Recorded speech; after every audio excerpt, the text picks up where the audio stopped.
Hello বন্ধুরা, আমি আবার একটি নতুন ভিডিও নিয়ে তোমাদের কাছে চলে এসেছি। তোমরা দেখতে পাচ্ছ যে আমার মা আজকে রান্না করতেছে এবং তোমাদের সাথে সেটি শেয়ার করছি। দেখো কত সুন্দর। প্রথমে মূলা ভাজা করে নিল এবং এবার তেলটি দিল গরম করতে, ভেজে নিচ্ছে। দেখো ফুলকপিতে ভাজা ভাজা একটু ছোঁয়া ছোঁয়া দাগ লাগলে তারপরে তোমরা ফুলকপি তুলে নেবে, যেমন মা তুলে নি। তোমরা তেল বেশি দিয়েও রান্না করতে পারো। পাতা এবং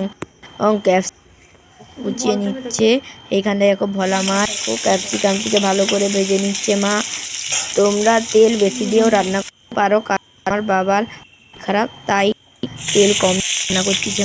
দেখো এবার ফুলকপির ঝোল রান্না হচ্ছে। তুমি পরিমাণ মতো পুরি লঙ্কা দিয়েও করতে পারো। দেখো লঙ্কা দেওয়ার পেঁয়াজ তো আগে দিয়ে দিয়েছি।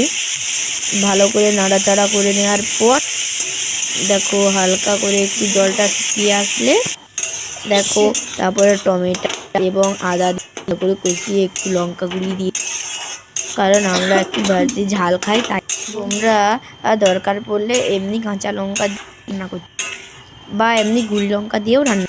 মশলা কষানোর পর ভাজা করা ফুলকপি এবং আলুটা দিয়ে দিয়েছে, তারপরে ক্যাপসিকাম দিয়ে দেখো ফুলকপির ঝোলটা কত। দেখো ভোলা মাছটিকে ভেজে নিচ্ছে, যে মাছটা হবে। দেখো সুন্দর ভোলা মাছটি ভাজা হয়ে গেছে। দেখো বন্ধুরা মাছটিকে এবার তুলে নিচ্ছে। এরকম ভাবে তোমরাও তুলে নেবে। এরপরে ভোলা মাছটিকে তুলে নেওয়ার পর আদা পেঁয়াজ এরকম দেখো পেঁয়াজ এবং রসুনটাকে দিয়ে করে কষিয়ে নিবা। তোমরা ওরকম কষিয়ে নেবে আছে তোমাদের।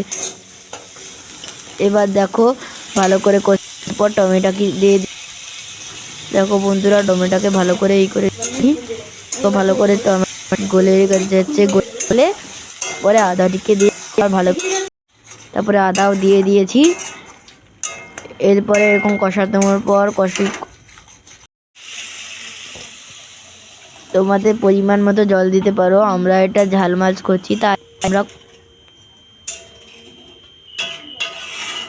দেখো বন্ধুরা কত সুন্দর ঝাল মাছটা হয়ে আসে।